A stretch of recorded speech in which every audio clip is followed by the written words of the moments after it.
Viral di media sosial, satu rakaman video dashcam memaparkan insiden melibatkan seorang pemandu bas yang didakwa diserang dan dipukul oleh pemandu sebuah kereta.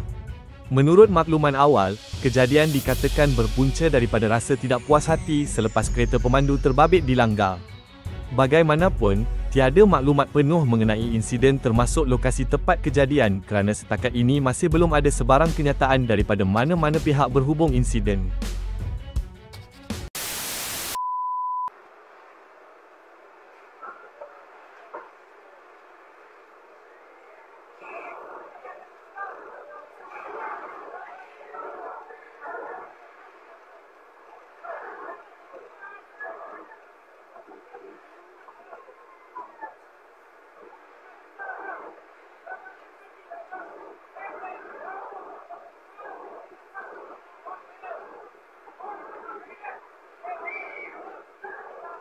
Alah, bawa kereta main telefon.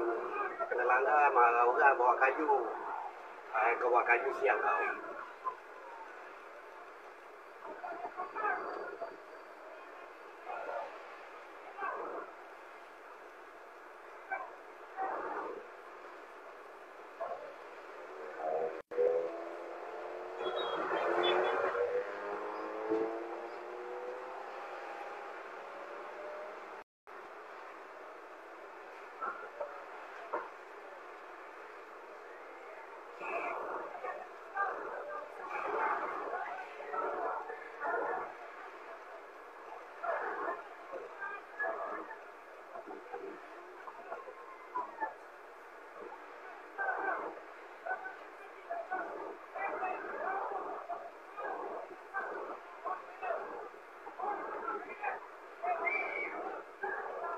Alah, bawa kereta main telefon.